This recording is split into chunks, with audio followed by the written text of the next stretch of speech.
یہ بات بالکل قاضی فیصل صاحب ہر چیز جتنی جلدی جلدی کر رہے تھے اس سے صاف نظر آ رہا تھا کہ یہ ہر چیز چاہ رہے ہیں، یہ ہر وہ چیز چاہتے ہیں جو حکومت انہیں آفر کرے گی. اس کے ثبوت واضح ہیں. اب آپ فیس سیونگ کے لیے جو مرضی کہتے ہیں انگور کھٹے والا صاحب ہے. اسی طرح کسی زمانے میں راحیل شریف صاحب نے بھی شاید کہا تھا کہ میں اپنی ٹائم پہ چلا جاؤں گا، بعد میں پتہ چلا کہ وہ مدت کے لیے کس نے ڈیسپریٹ ہوئے ہوئے تھے توسیع کے لیے. اب جو مرضی کہتے رہے. تو رانا ثناء اللہ صاحب جو مطلب پھر آپ کہہ دیں نا، اگر قاضی فیصل صاحب نے رانا ثناء اللہ صاحب کہہ دیا کہ مجھے کوئی عہد نہیں چاہیے، پھر آپ کو کیوں جلدی ہے؟ آپ پھر 25 سے پہلے کیوں کروانا چاہتے ہیں؟ اس کے پیچھے کون سا ایسا راز ہے جو اس کے پیچھے؟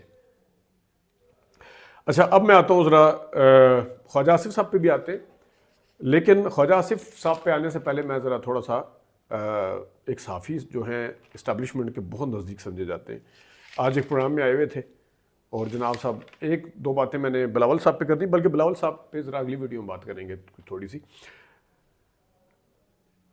جو صحافی آئے ہوئے تھے وہ عمران خان صاحب کے زمانے میں آئین کو بالکل وہ سمجھتے تھے کہ اسٹیبلشمنٹ کی مداخلت کسی قسم کی نہیں ہونی چاہیے اور اسٹیبلشمنٹ کو دور رہنا چاہیے، اسٹیبلشمنٹ کو بیچ میں نہیں آنا چاہیے.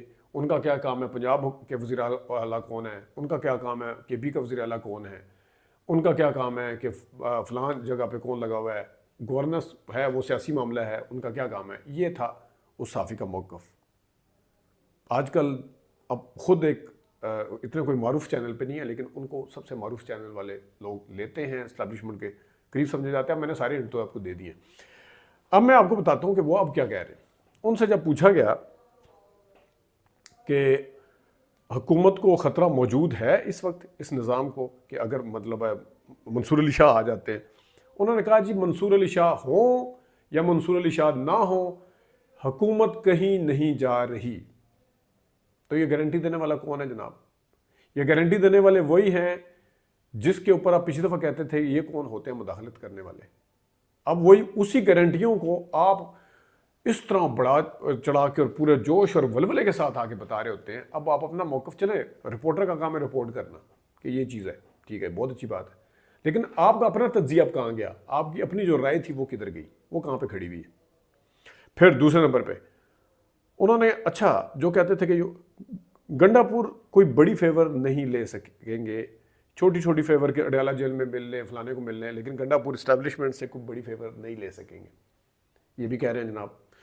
پھر وہ جو پچھلی دفعہ کہتے تھے کہ عثمان بزدار کا یہ ہے فلانا ہے جو بھی، اور کہہ رہے ہیں کہ گنڈا پور کو میسج کنوے کر دیا گیا کہ آپ کی گورننس کے ایشو ہیں، اور ان کو یہ بتایا گیا کہ آپ کے مقابلے میں پنجاب بہت اچھا ڈیلیور کر رہا ہے، یعنی مریم نواز شریف صاحبہ.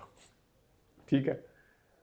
تو جناب اب جن کی مداخلت کے اوپر آپ سوال اٹھاتے تھے وہ اب بالکل 1 2 3 کر رہے ہیں کہ آپ جناب اب یہ صبح آگے جا رہا ہے، اب یہ آگے جا رہا ہے. اب آپ کیا کہتے ہیں؟ میرا اس صحافی صاحب سے سوال ہے. اب وہ اپنی ڈومین میں مداخلت ہو رہی ہے، وہ اب آپ ایک طرف آپ رپورٹ کر رہے ہیں لیکن اپنا تجزیہ بھی تو بتا دیا کریں ساتھ ساتھ. پچھلی دفعہ آپ تجزیہ کار تھے، اس دفعہ آپ رپورٹر بن گئے ہیں. پچھلی دفعہ آپ کا کام تھا کہ تجزیہ کار کا کام ہوتا ہے، آپ کے پاس جسٹیفیکیشن تھی تجزیہ دینا. اس دفعہ جناب صاحب آپ نے پینترا بدل کے کہہ دیا رپورٹر کا کام تو رپورٹ کرنا ہوتا ہے. وہ جس طریقے سے پیچھے جو ہمیں اطلاعات ملتی ہے وہ آگے کنوے کرنا ہوتی ہے. اچھا آگے کیا کہتے ہیں